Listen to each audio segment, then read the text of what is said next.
The snow had been falling on Varenhold for 300 years, and in all that time, not one stone had been moved by my order. I do not say that with pride. I say it so you understand the kind of man I am, and the kind of duty I chose or that chose me, depending on how you read the old laws. My name is Calder. I am the alpha of a kingdom that has no queen, no heir, and by most accounts of the wider wolf world, no future. I hold Varenhold's crumbling great hall because the law says an alpha does not abandon his seat, and because something quieter than law, something I have never found the right word for, will not let me go. 30 years I have been here alone. 30 years of sweeping ash from the hearthstone, of repairing the eastern wall each time winter cracks it, of feeding the old wolves who were born in these ruins and know no other home. My council dwindled to 4, my pack to fewer than 2 dozen.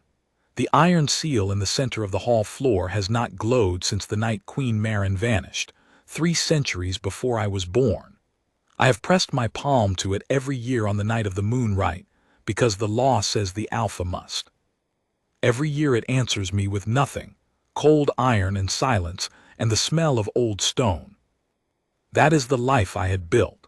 That is the life into which Senna walked on a Tuesday evening in deep winter, with snow on her shoulders and a gray wolf limping at her side. She did not knock. The gate had no lock. I had never seen the use of locking a gate when the kingdom was already empty, and she came through it the way a person comes through a door they have opened 1,000 times, sure of their footing, unhurried. I was in the yard splitting wood when I heard the wolf, my old gate wolf, Bryn, who had been favoring his left foreleg for a week and snarling at anyone who came near it, make a sound I had not heard from him in years. Not a growl, something closer to relief. I came around the corner and found the woman kneeling in the snow beside him, one hand resting on his flank, the other working gently at the joint. She had not asked permission. She had simply knelt. Bryn's yellow eyes were half closed, his breathing slow, and he was leaning into her the way wolves lean into the people they have decided to trust. She looked up when she heard my boots on the ice. "The joint is swollen," she said, as though I had asked. "He's been compensating with his shoulder, which means the shoulder will go next if you don't let me work on it tonight." Her voice was even, not afraid of me. Most people who wandered to Varenhold by accident, there were a handful every few years, lost travelers, the occasional young wolf from a distant pack with a romantic notion of seeing the ghost kingdom, were afraid of me within the first minute. I am told my size is part of it. I am told my face does not help. This woman looked at me with gray eyes that held something I could only call patience, and waited. "Who are you?" I said. "A healer." She turned back to Bryn's leg. "My name is Senna. I have no pack, so don't ask me to name one. I had word there was a wolf hold somewhere north of the Grayling Pass, and I was looking for a place to shelter tonight. I can pay in remedies. I have a full satchel, or I can leave in the morning having fixed your gate wolf and owing you nothing. Either way." She paused. "But I am fixing this leg before I go. He is in pain." I stood in the yard of my crumbling kingdom and watched a woman with snow in her hair treat my oldest wolf as though it were her right and her calling both, and I did not tell her to stop. Later I would try to remember what I felt in that first minute, and the best I could manage was this. My wolf, which has lived in my chest for 40 years and has the temperament of January, went very, very still. Not alert, not threatened, still in the way that deep water goes still when the current pauses. I went and got her a lantern and brought it back without saying anything. She accepted it without saying anything either and kept working. That was how Senna came to Varenhold. She meant to leave in the morning. I know this because she said so, and because I watched her lace her boots at first light and sling her satchel over her shoulder and walk toward the gate, and then stop. The yard was full of wolves. Not my 2 dozen remnant pack. All of them, yes, but also the old ones, the gray-muzzled ones who spent most of their time in the inner hall near the hearthstone and rarely came out for strangers. They had arranged themselves in a loose half-circle between Senna and the gate, not blocking her, not quite, but present in the way that wolves are present when they have decided they have an opinion. Bryn was at the front. His leg, I noticed, bore his weight evenly. Senna looked at the wolves. She looked at the gate. She looked at the wolves again. Then she turned to where I was standing on the hall steps with my second cup of ashbark tea, and the look on her face was not afraid, and it was not particularly surprised. It was something more like a person recalculating. "How many guest rooms do you have?" she said. 8. "All cold. I will need firewood for one of them." Stayed. She did not announce how long. She simply stayed, and each morning when I half expected her boots to be at the gate, she was instead in the yard with the wolves, or in the east corridor with her remedies, or twice, in the old herb stores off the kitchen, going through what had been left behind with a careful and unsentimental inventory. She asked me once if the herb stores were spoken for. I told her they had not been touched in 30 years. She nodded and said nothing further and went on cataloging. I watched her name the wolves. She did not ask me what they were called. She gave them names of her own, new ones, quiet names that seemed to suit them better than the formal pack names I had assigned. Bryn she kept, since he had given it to her himself in some way. The others she renamed without ceremony. The 3 young males who followed her satchel became Ash, Bolt, and the one who liked to sleep on her feet she called Still. My oldest female, the gray matriarch I had always called Pack Mother, Senna called Silver after 3 days, and Silver answered to it immediately, as though she had been waiting for someone to arrive at the right word. What I noticed, and I noticed it carefully, the way you notice a thing you are not yet ready to name, was that they did not behave with her as they behaved with me. With me they were loyal, respectful, pack-bound. With her they were something else, loose, easy, the kind of easy that comes not from permission but from recognition. My wolf did not stop being Still. I did not understand it. I have been alpha of Varenhold since I was 19, when my father died in a winter illness and left me the ruin and the duty. I have felt the pull of potential mates twice in my life, once at a trade summit in the east, once when a River Clan woman came through in my 28th year, and both times my wolf had been the one to tell me, a sharp pull, a clarity. I knew the feeling. This was not that. This was something older, quieter, a stillness that felt less like attention and more like recognition, the kind a person has when they walk into a room and realize they have stood in it before in a dream. I did not tell Senna any of this. I told her instead, on the 4th day, that she was welcome to stay through the worst of the snowfall if she needed a roof. She accepted this with the same practical nod she gave to everything, and asked whether I wanted her to look at the south wall's mortar before it cracked through. On the 5th day, I sat across from her at the long kitchen table while she sorted and labeled dried herbs into clay pots she had found in the stores, and I asked her the question I had been carrying since that first evening. Where did you come from, before the Grayling Pass? She did not pause in her sorting. Before that, Kethmore. Before that, the lowland packs near the river fords. Before that, she paused. Before that is a long list. How long have you been wandering? A short silence, not evasive, more like she was doing the arithmetic honestly. Since I was 17, she said. That is 17 years, she said. Yes. 34 then, I thought. Her face had the kind of calmness that 17 years of wandering put on a person, not the calmness of someone who has stopped feeling, but of someone who has learned to feel things without being knocked sideways by them. No pack wanted a healer, I said. I meant it as a practical question. It came out wrong. She heard what I meant, though. The packs I found either had healers already, or did not want one who would not swear the pack oath. She rubbed a sprig of gray winter herb between her fingers, checking it. I do not know why I cannot swear the pack oath. I have tried. The words leave me every time, as though I am being asked to swear allegiance to a direction and something in me says, not that one. She said it without complaint, without pity-seeking, as plainly as she might say the weather had been cold. "Somewhere you are trying to belong to is north," I said, before I could stop myself. She looked at me then, not startled, not amused, a steady look that lasted 3 heartbeats and told me nothing except that she was thinking. "Perhaps," she said. She went back to her herbs. That night I went to the center of the great hall, to the hearthstone and the iron seal laid flat in the floor before it.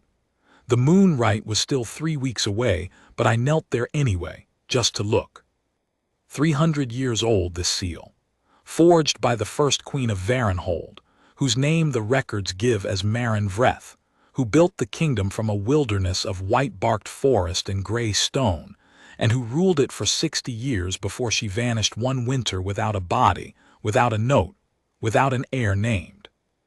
The old story said the seal would know her bloodline, that when the true heir of Varenhold pressed their palm to the iron, it would wake and name them, and the kingdom would have its queen again.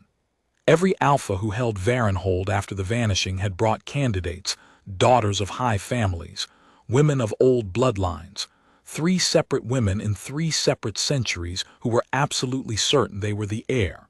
None of them had woken the seal. I was the first alpha in my line who had stopped bringing candidates. There was no point.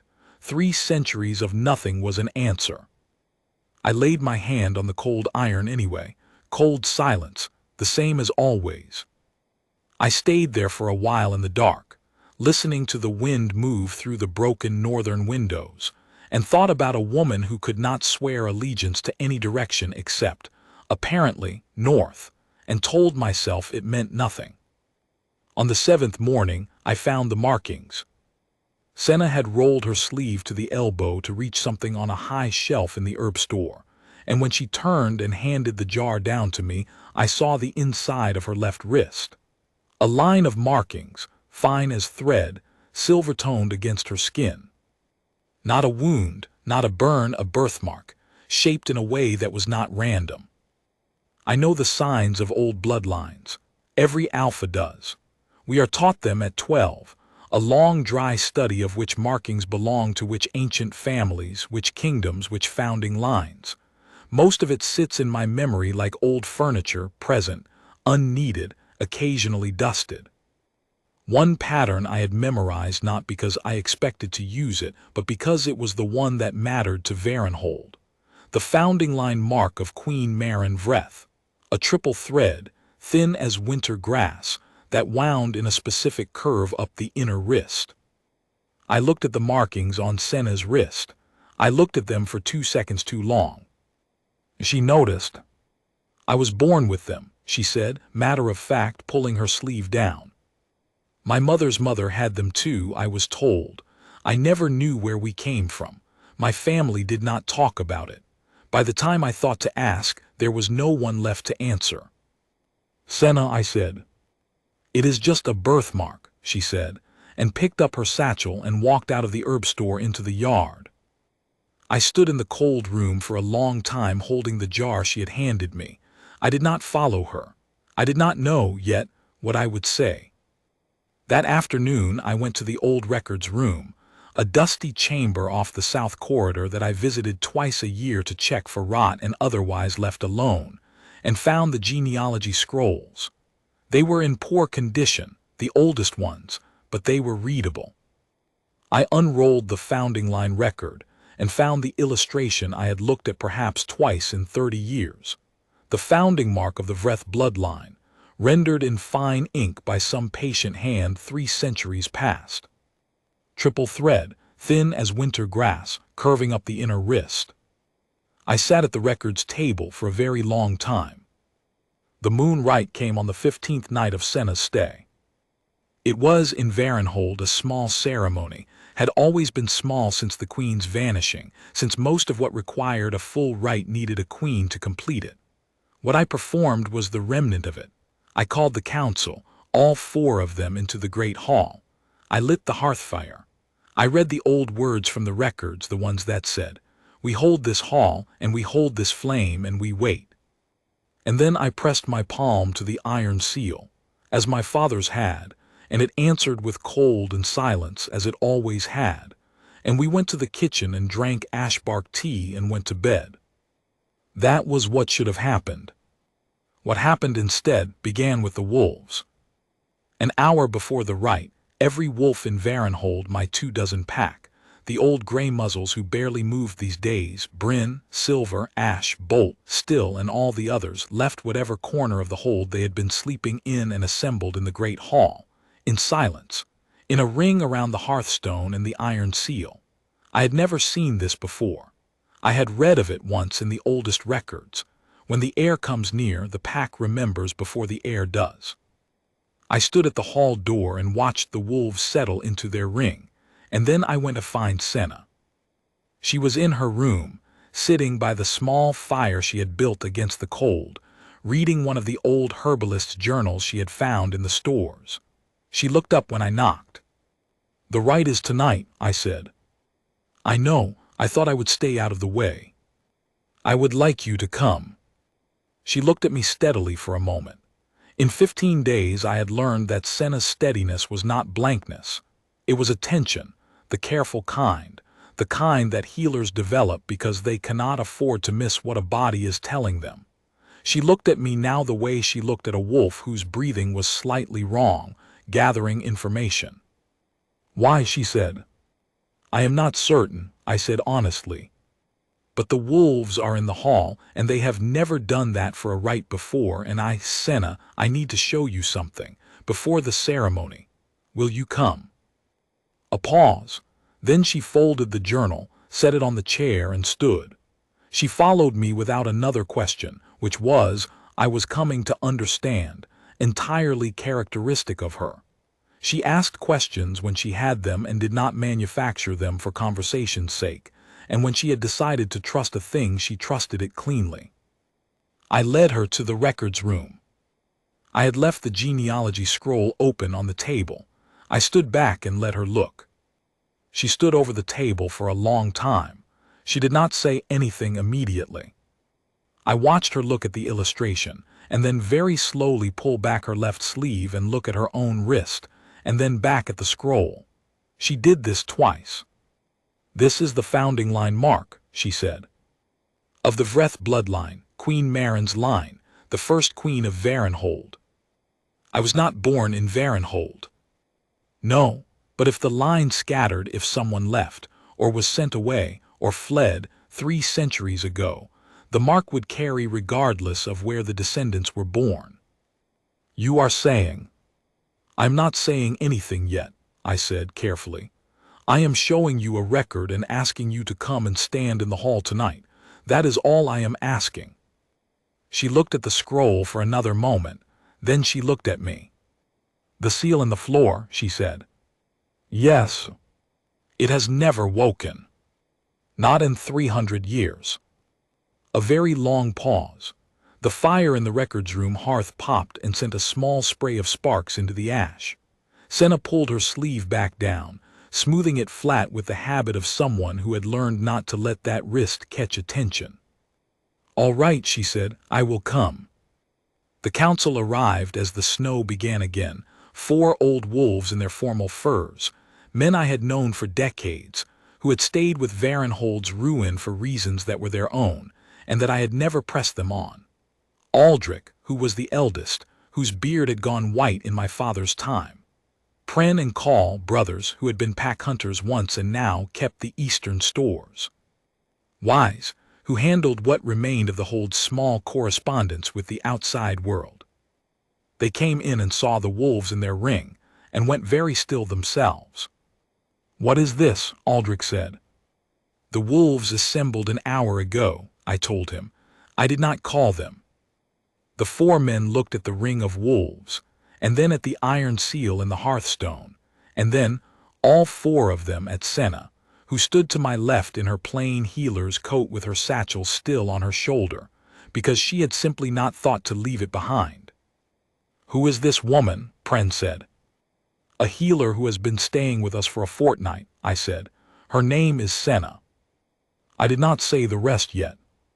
I was not certain enough to say it aloud, and I would not have her named heir to a crumbling ghost kingdom on the basis of a birthmark, and an old man's scroll if the seal itself was not going to confirm it. 3 centuries of silence was heavy, and I would not put that weight on her shoulders without warrant. "The right," I said, and they came to their places, and I went to the hearthfire and lit the ceremonial flame, and I read the old words that I read every year, and they stood in their places and listened, and the wolves sat in their ring and did not move. Senna stood at the edge of the hall, near the doorway to the corridor. I could see her from the corner of my eye. She was watching the seal. I finished the words. I went to the hearthstone. I knelt. I laid my palm on the iron seal in the floor. Cold silence, the same as every year for 30 years. I rose. I looked at Senna. She had not moved from the doorway. But Silver, the old gray matriarch, the one who answered to no one but Senna now, was at her side, pressing her great head gently against Senna's knee. And the wolves of the inner ring had all turned their heads toward the doorway, toward her. I did not have to say it. I only had to look at her. Senna held my gaze for a moment, then she crossed the hall. She moved slowly, not reluctantly but carefully, the way she moved through any examination, attending to what was actually happening around her rather than to what she feared or hoped might happen. She walked through the ring of wolves, who parted for her without a sound. She stood at the edge of the hearthstone and looked down at the iron seal. It was old iron, rough and dark, the size of a shield laid flat, with 3 lines worked into its face. 3 lines that echoed, I now understood, the birthmark on her wrist. She looked at me. I nodded once. She knelt. She laid her left palm, the marked wrist, flat against the iron. The seal woke. There is no other word for what it did. It woke, the way a creature wakes, not the way a lamp is lit. A warmth spread from the center of it outward in a slow, certain wave, and the iron lines filled with a gold light that was not fire and not moonlight but something older than both, something that had been waiting patiently in the stone for 300 years and had simply needed the right hand. The light reached the walls. The wolves in the ring rose to their feet and then lay down again, all of them in a single motion, their chins on their forepaws, their eyes bright. It was not the laydown of submission to an alpha. It was something more ancient, the pack's oldest gesture, the one in the histories, the one made for queens. Silver, who had come with Senna across the hall, bent her great gray head and rested it on the stone beside Senna's hand. Senna was very still. Her eyes were closed. In the gold light of the seal I could see the marking on her wrist, the triple thread, thin as winter grass, and it was lit too, faintly, the same gold as the iron, as though the mark and the seal had recognized each other, and were simply confirming what had always been true. The council had not moved.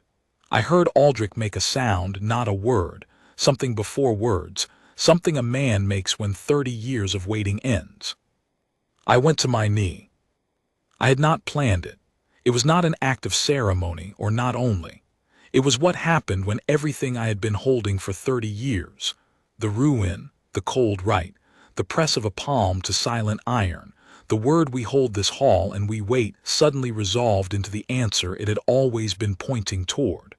My knee went down before I had finished the thought. When I lifted my head, I found that the council had followed. All 4 of them, Aldrich and Pren and Call and Wise, old wolves of Varenhold, down on one knee on the cold stone floor. Senna opened her eyes. She looked at the men kneeling in the hall. She looked at the wolves laid down in their ring.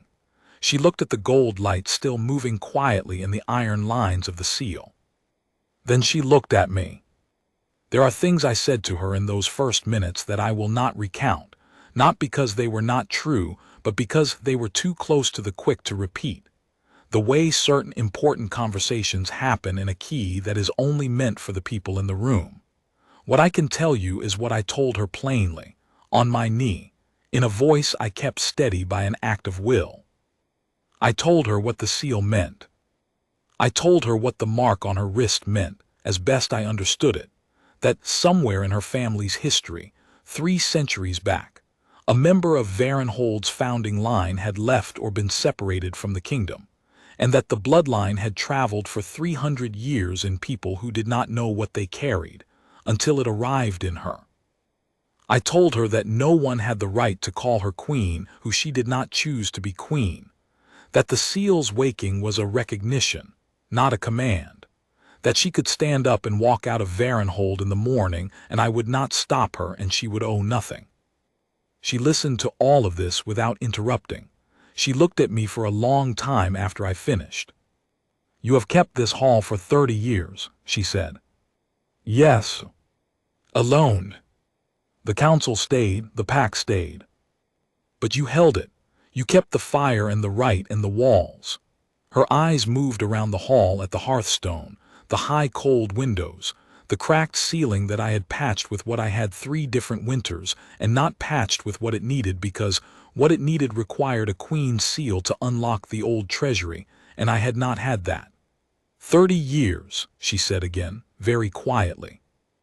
"It was the law," I said, "and something that was not the law." I met her eyes. I did not know what I was waiting for, I know now. This was more than I had intended to say. I had intended to be practical, measured, to give her space and time and the clear route to the door. But her gray eyes were on mine, and the gold light of the seal was still moving in the iron between us. And I had been 30 years without a queen and without someone who walked through a ruined gate and simply started helping, without asking anything in return. "You have been wandering for 17 years, I said, "looking for a direction north, the Pack-oath words leaving you every time." "Yes. Because you were not meant to swear to another kingdom," I said. "You were meant to come home to your own." The silence in the hall was the kind that is weight. "I do not remember this place," Senna said. "Your blood does." She looked down at the seal, still lit under her palm, a long breath. "The wolves know me," she said, not quite a question. "They knew you before I did," I said. "Silver followed you from the yard the first morning." Something shifted in her face then. Not a breaking. She was not a woman whose face broke easily. Something more like a door opening on a room that has been dark for a very long time and finding it not empty. She looked at me steadily. "And you," she said, "what did you feel when I came through the gate?" I had been a plain-spoken man my whole life. Solitude makes you that way. You say the true thing because there is no audience to perform a lesser thing for. "My wolf went still," I said. "Not the way it goes still for a threat. The way it goes still when it recognizes something it has not seen in a very long time." She was quiet for a moment. "Then what does that mean for a wolf?" "It means," I said, "that something you have been missing has come back." Another long silence. Aldrich was still on his knee, and I could see, from the set of his shoulders, that he was holding himself very carefully in check. An old wolf trying not to weep in his alpha's hall, which is a very particular kind of quiet heroism. "I need time," Senna said at last, "to understand this. She paused. 17 years of not belonging anywhere is a long time to undo in one night." "Take whatever time you need," I said. "Varenhold has waited 300 years. It can wait longer." I paused, but it would be grateful for a yes. A very small thing happened at the corner of her mouth. Not quite a smile, the shape before one, the shape that is a door opening. "Ask me properly," she said. I had not expected that. She said it simply, without challenge, and I understood. She was not going to be claimed by a bloodline or a seal or a set of old laws. She was going to be asked by a person who meant it. I rose from my knee. I crossed the hearthstone to where she still knelt, her hand still on the iron, and I knelt again, before her this time, one knee on the stone. "Senna," I said. I took the royal cloak from my shoulders. It was old wool, heavy, deep blue, the color of the kingdom's crest. The only thing I had preserved in perfect condition through 30 years because I had known, with a certainty I could not explain, that I would need it eventually. I held it between my hands. You came north looking for a direction. I am offering you one, not because the seal demands it or the law requires it, because Varenhold needs a queen, and you are the one the pack knows and the wolves follow and the ancient iron woke for, and because I would like very much for you to stay." I let the last words stand without elaboration. They were enough, and I did not want to bury them. Senna looked at the cloak. She looked at me. The gold light of the seal moved between us on the stone. "Will you accept this?" I said. The pause was perhaps 5 seconds. To me, it was considerably longer. "Yes," she said. I settled the cloak around her shoulders. It was too large. She was smaller than the old records assumed a queen would be, or perhaps the records assumed queens were tall as their candle portraits, which none of them were, and I folded it at the edges and it lay around her all the same, heavy and blue and Varenhold's. Aldrich made the sound again. This time it was definitely not before words, it had tears in it, which was something I would never mention to him, ever, because he was 73 and had held faith in an empty kingdom for most of his life, and had earned every one of them. The wolves raised their heads. Silver put her nose to the hem of the cloak and then lay back down, satisfied, like a task completed. We did not have a full coronation that night. The full rite required the seal's formal reading, a record keeper, and a setting of the kingdom's mark, all of which required preparation and daylight and somewhat less snow. What we had was the hall and the fire and the council and the pack and the old seal still glowing warm in the hearthstone, and that was enough for the moment. Aldrich said the old words of recognition, the ones that had not been said in 300 years. The line is returned. The hold is held. We sat up very late around the kitchen table, all 4 of the council and Senna and myself, drinking ashbark tea and talking through what came next. Senna asked practical questions, sharp ones, the same way she had asked about the mortar and the herb stores. What does the treasury hold? What is the state of the roof over the east wing? How many packs have trading ties with Varenhold still, and how many have let them lapse? She had a healer's approach to a new patient. Take the full picture before you start. Do not assume the fever is the only problem. Pren and Call, who had spoken maybe 50 words to me in the last decade beyond the strictly necessary, answered her for 2 hours with more animation than I had seen from either of them since the year they caught a river wolf stealing from the eastern stores and brought him in by the ear. They had been waiting, I realized, for someone to ask. At some point past midnight, Wise fell asleep in his chair, and Senna got up quietly and found a blanket from the linen cupboard in the hall and laid it over him without waking him, moving with the careful, unhurried precision she brought to everything. Pren watched her do it and looked at his brother, and something passed between the two of them that was too old and particular for me to read, but that I recognized as the look of men who have been hoping for a long time and are only now allowing themselves to believe the hope was warranted. Aldrich caught my eye across the table. He said nothing. He had been saying nothing at me for 30 years, but this particular silence had a different quality to it, the quality of a thing coming right slowly, like a joint being worked back into alignment. I knew the feeling. I had a healer's approach to hope now, apparently. Senna did not sleep that night. I know because I did not either, and some time well past the hour when the others had gone to bed, I found her in the great hall. She was sitting on the hearthstone with her back against the stone facing, her legs folded, her cloak still around her shoulders. The seal had dimmed to a quiet warmth beneath the stone, present, not blazing, the way a hearth fire goes when it settles into itself for the long night. Silver was asleep against her side. The rest of the pack had filtered in and out.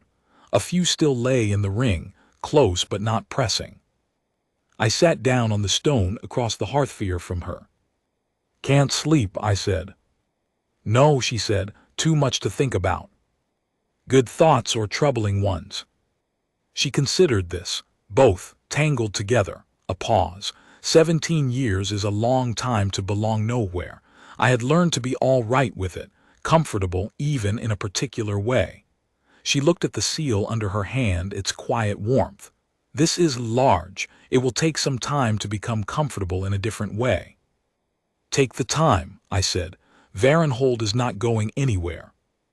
A small breath, a little like a laugh. No, I gathered. She looked up at me across the fire.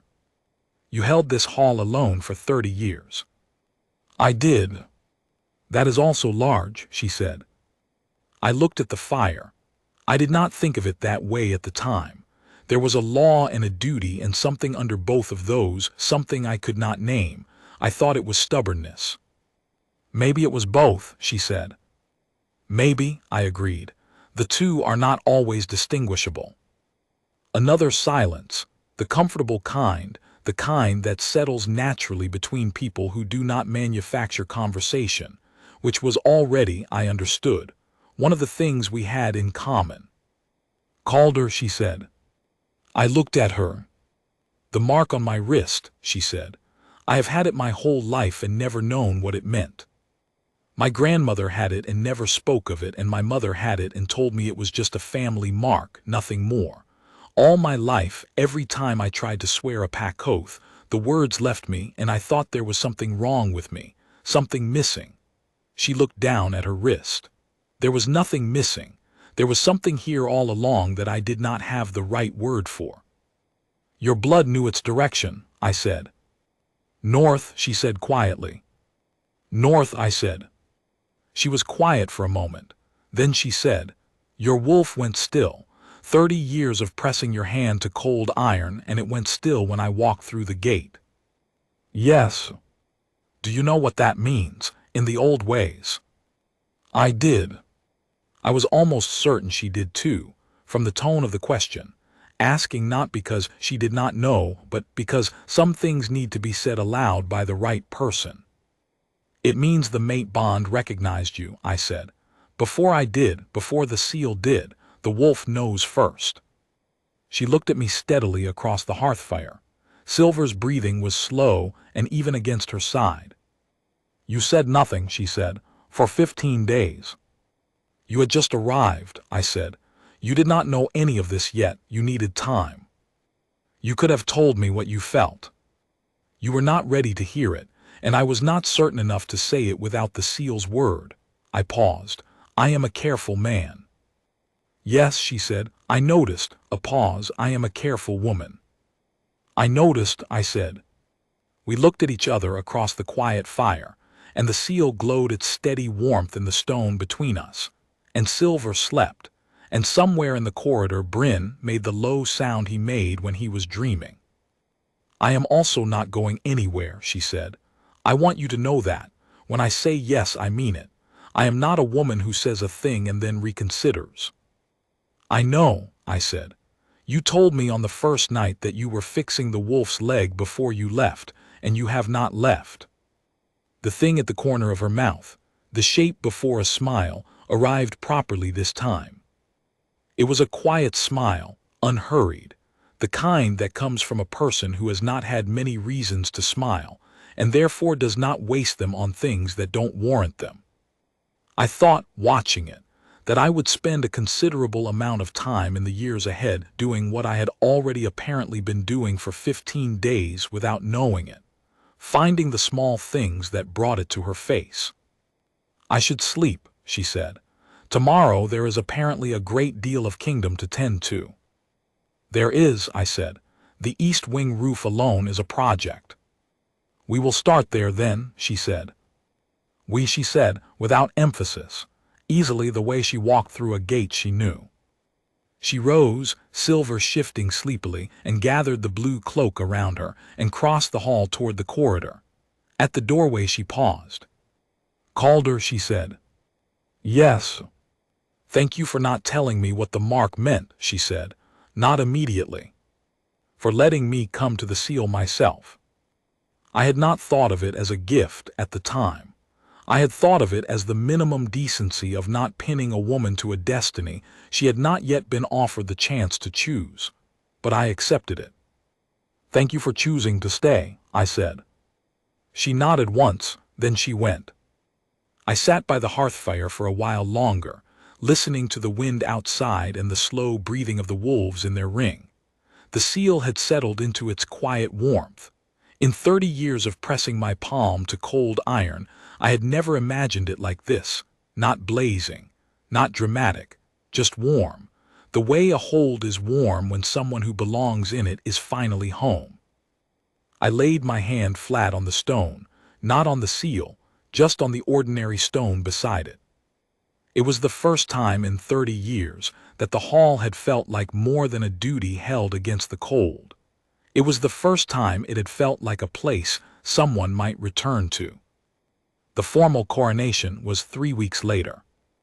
Wise sent word to every pack that still had ties with Varenhold, which was fewer than it had once been but more than I had thought loyalty to an old kingdom, it turns out, is a stubborn thing, and survives longer than the kingdom's fortunes warrant. Pren and Call spent a week in the eastern stores finding what was presentable, and Senna spent the same week in the Great Hall doing what she had done with the herb stores. A careful, unsentimental inventory. She made a list of what the hall needed. It was long, and she gave it to me without apology and said, "This is what it needs to be, what it should be. We do not have to do it all at once, but we should know what we are working toward." I added 3 items she had missed and handed it back. "You have been thinking about this list for 30 years, she said. "Yes." "Then we will work from your additions first," she said. "You have been waiting longer." In the days before the coronation, she asked me about the old rites, what she would need to say, what the council would say, what the pack expected. I told her. She listened with the same attending stillness she brought to everything and then asked, characteristically, what parts were essential and what parts were ceremony that could be adapted. I told her that the central words, the acceptance of the bloodline, the naming of the hold were essential. The rest was ceremony. "Then the rest," she said, "we will do in whatever way suits Varenhold now, which is not what it was 300 years ago."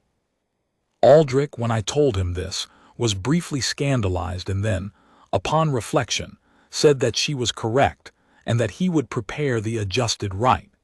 He said it with the expression of a man who has had a particular kind of strictness removed from him that he was relieved to be without. The day of the coronation was cold and clear, the kind of winter day that has no wind and makes the snow look as though it has been laid deliberately. Packs came from 6 directions, small delegations, cautious, wanting to see with their own eyes whether the thing they had been told was real. Aldrich stood in the hall and read the old record of the founding line mark, and Senna showed her wrist, and the seal lit for them the way it had lit for us, steadily, warmly, certain of itself. There were wolves in the delegations who lay down the moment they saw it, the same way our own pack had, and I watched their alphas' faces change from careful inspection to something that looked, in some cases, like relief. When Aldrich read the words of recognition and named her Queen of Varenhold, the hall was the fullest it had been in my lifetime. I set the cloak on her shoulders myself. It had been fitted in the intervening weeks. Wise had found a seamstress in the nearest lowland pack who owed Varenhold a courtesy, and it fit her now, the blue settling around her like it had always been there. She looked at me after I said it, and I held her gaze for a moment that was entirely between us, not for the hall. "Ready?" I said quietly. "Yes," she said, no hesitation. She turned to face the hall. The delegation wolves who had been standing rose and bowed. The council bowed. My own pack, our pack, was a ring around the hearthstone as they had been on the night of the rite, and they did not bow the way wolves bow to an alpha. They lay down, the old gesture, chins on forepaws, eyes bright. Senna looked at the hall full of people who had come to see if the rumor was real. She looked at the wolves on the floor. She looked at the seal, warm in the hearthstone, lit without her hand on it now, holding its light because the air was in the room. She did not say what I expected, which was something formal, something from the old records. What she said was plain, and it filled the hall the way plain, true things fill rooms. "I am home," she said. "I did not know this place, but I know it now, and I intend to know it better." That was all. It was enough. In some ways it was the best speech I had heard at a formal occasion in 40 years, which is not a high bar but is still a bar she cleared easily. Aldrich beside me made the sound again. I had learned by now that this was simply something he did in moments of great feeling, and I had decided to find it admirable rather than alarming. Pren and Call, to my left, were both looking at the ceiling with the expressions of men who are definitely not doing what Aldrich was doing. That evening, after the delegations had been fed and the formal courtesies had been exchanged, and the last of the visiting wolves had retired to the guest quarters that Senna had spent the better part of a week preparing, we sat again in the kitchen with the 4 council members, and again there was ashbark tea, and the conversation was easier than it had been 3 weeks before. Easier because something had settled, the way stone settles after a long shift, into the shape it was always going to be. Senna had her list out on the table, the long one, and was comparing it against the notes she had made from the treasury record that the seal's waking had finally unlocked. She had taken the treasury record to her room the night before and read it, apparently, in its entirety, which I knew because I had asked Wise in the morning if she had, and he had said yes, and added that she had asked him 7 questions about it before breakfast, all of them pointed. She had a precise mind. She did not waste it on performance, only on understanding. After a while the council retired, one by one, and the kitchen was quiet, and it was just Senna and myself at the long table with the last of the tea going cold, and the wolves dozing near the hearth. "The east wing roof is the priority," she said, not looking up from the lists. "Agreed," I said. "And the herb stores can be properly restocked now. There was a line in the treasury record about a preserved budget for the healer's station that has not been touched in 300 years, which is considerable." "There was," I said. "I found it in my 12th year here and left it alone because there was no healer to use it." She looked up at me.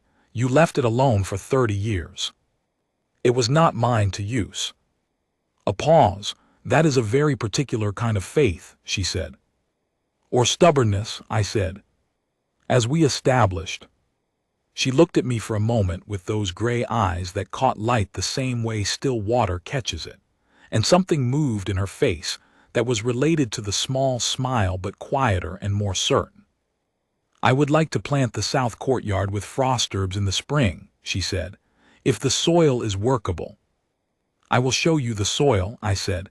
"It is workable." She nodded. She made a note on the list.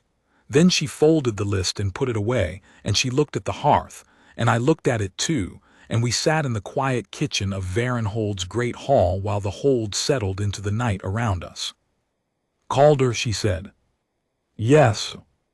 I would like to tell you something." "Tell me." "When I walked through your gate," she said, "I was tired. Not physically, the kind of tired that is 17 years of not quite belonging anywhere and not knowing why, and never quite asking the question, because the question had no answer you could walk toward." A pause. "When I knelt to fix your wolf, I felt something I had not felt in a very long time." "What?" "Like the words would come," she said. "If I said them here, the Pack-Oath words." She looked at me. "I did not try. I did not want to try in someone else's hold, but the feeling was there." "You know now why," I said. "Yes." She laced her hands together on the table, looking at them. "I am still learning what that means. I will be learning it for some time, I think." "Take the time," I said. "We have it." She looked at me again and held my gaze, and I held hers, and in the light of the kitchen hearth the mark on her wrist was faintly visible at the edge of her sleeve, and the seal's warmth could be felt even here, carried through the stone from the great hall to the kitchen, the way old holds carry their heart in their walls. "Yes," she said quietly, "we do." That was the end of the waiting. Not with a ceremony or a proclamation. Those had been done and done well, and Aldrich would write them into the record in his careful hand, and they would stand. The end of the waiting was in that kitchen, in 2 words said simply by a woman who was careful with them, who did not say things she did not mean. She went to bed. I banked the kitchen fire and checked the wolves and walked the hall one last time, as I do every night. The seal was warm in the hearthstone. The blue cloak was hung on the hook in the corridor outside the room that was no longer a guest room. I had kept this hall for 30 years and I had never understood, until now, what holding a thing means when the thing is finally full. Outside, the snow on Varenhold's hills lay still and white under a sky that had cleared after the day's ceremony, and the stars above the broken northern windows were the sharp, bright kind that only come when the air is truly cold and truly clean. I stood at the window for a moment, then I went to bed. In the morning there would be lists. There would be a roof and a courtyard and 30 years of deferred kingdom to attend to, and a woman who made inventories the way other people breathe, thoroughly and without apology, to make them with me. I have held this hall alone for a very long time. I will not hold it alone again.